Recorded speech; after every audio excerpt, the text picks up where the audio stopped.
Zdá sa, že niečo sa bude diať, pretože vám unikajú informácie, či inak povedané, nebudete mať dostatok potrebných informácií. Blíži sa k vám situácia, kde budete stáť pred rozhodnutím a bude potrebné zamyslieť sa nad správnou voľbou.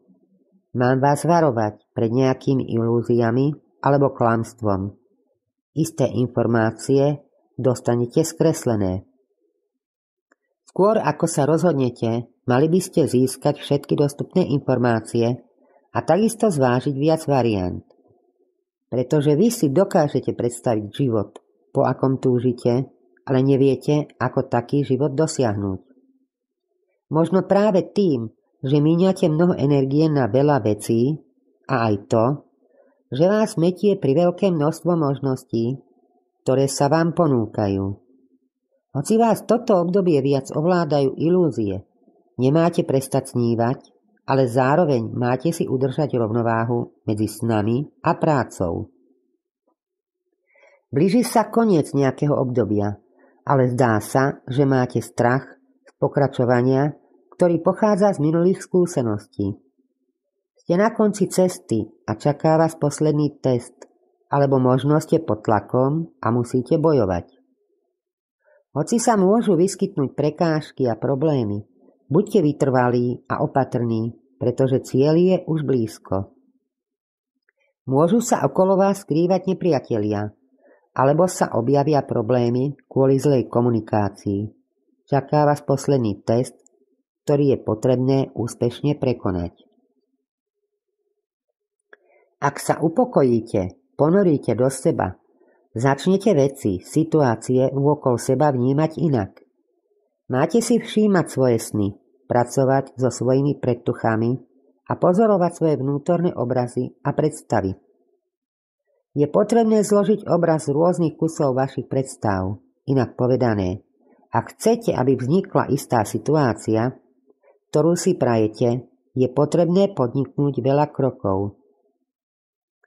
Takisto dáka situácia vás prinúti k pokoju, stagnácii. Inak povedané, váš život sa na chvíľu zastaví. Môžu prísť menšie zdravotné problémy, ktoré vás zastavia, aby ste si odpočinuli. Spojili sa so svojím vnútrom. Môžu prísť pracovné problémy, ale takisto problémy spojené s láskou. Máte nejaké dlhodobé projekty? Čakáte niečo dôležité? Je pravdepodobné, že sa blížite. Odolajte však nutkaniu silnejšie tlačiť na pílu, v nádeji, že sa veci uskutočnia rýchlejšie. Nepomôže vám to, skôr by vám to mohlo ublížiť. Ak ste na pokraji niečoho, možno budete musieť byť trpezliví a počkať, čo sa stane. Zatiaľ sa zhlboka nadýchnite a pokúste sa uvoľniť.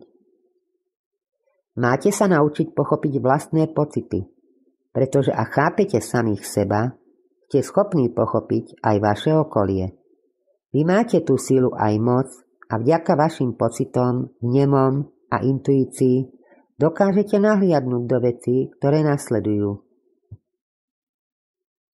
Láska je všade okolo nás. Ak sa pýtate na lásku, potom odpoveďou, ktorú hľadáte, je áno.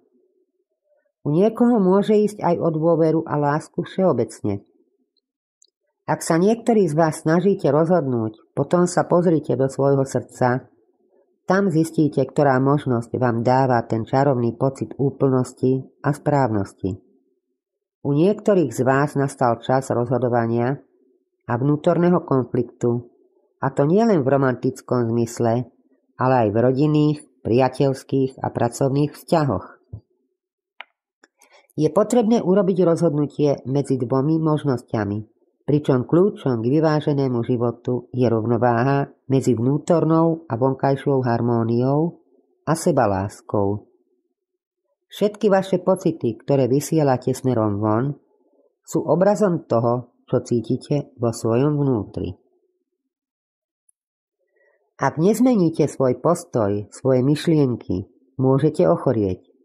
Máte sa začať starať o svoje zdravie vo zvýšenej miere, čo zahŕňa aj zvýšenú prácu so stresom a starostiami. Váš domáci život je narušený. Chce to veľkú zmenu vášho spôsobu doterajšieho žitia. Pretože váš domáci život je nepokojný a nestabilný. Možno niečo preťahujete. Práve preto je vhodná doba zbaviť sa zbytočných výdavkov a takisto ďalších obmedzujúcich situácií vo vašom živote. Niekto tu sa chcete stať niekým, či dosiahnuť niečo pomocou financií či vedomostí. Máte potrebu, pocit stavať na pevných základoch a vytvoriť si tak stabilnú pozíciu. Momentálne sa sústredíte na zhromažďovanie, nie dávanie. Máte pred sebou veľa možností, ako si môžete splniť svoje túžby. Cítite, že je na čase zamerať sa na zhromažďovanie majetku, ale aj vedomostí a informácií. Mám vám odkázať, že mali by ste sa sadiť na istotu. Takisto tu vidím, že sa dočkáte nakoniec solidného finančného zisku investovaním peňazí či času. Teraz je potrebné, aby ste spomalili.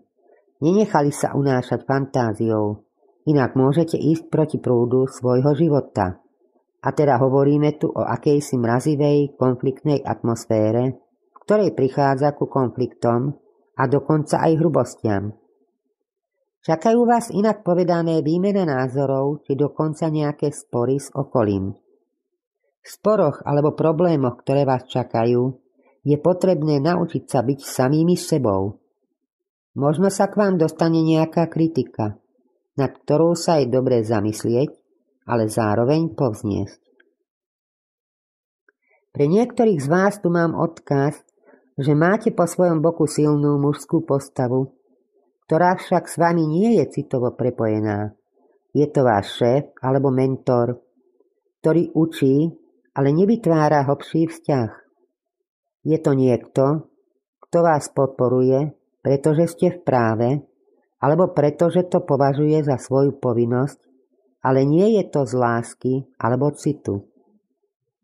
Neznamená to však, že nemôžete prijať pomoc, ktorú vám ponúka, len si ju nemýlte s niečím, čo nie je. A takisto tu vidím, že niektorí reagujete na základe logiky alebo praktickosti, bez toho, aby ste brali do úvahy citové otázky. Mám vám takisto pripomenúť, aby ste si zachovali chladnú hlavu. Život nie je náhodný, ale presne zodpovedá tomu, čo vysielame do vesmíru. Keď sa rozhodujeme srdcom, žijeme život, ktorý chceme a otvárame sa novým možnostiam. Pred sebou máte začiatok novej cesty, nekonečné možnosti, ktoré sa objavia vtedy, keď sa nebojíte vykročiť do neznáma. Dôverujte sebe a vesmíru, ako aj príležitostiam, ktoré vám prídu do života.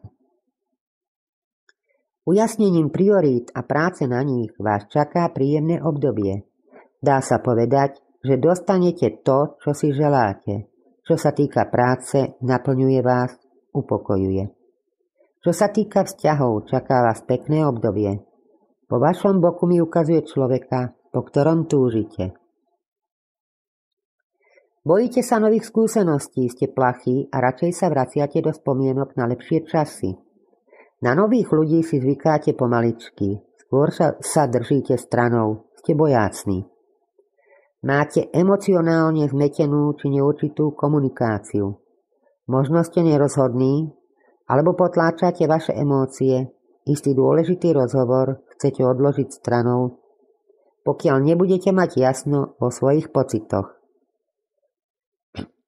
Budete musieť v istých situáciách odhliadnúť od vlastných pocitov, aby ste dokázali ochrániť a uznať pocity iných.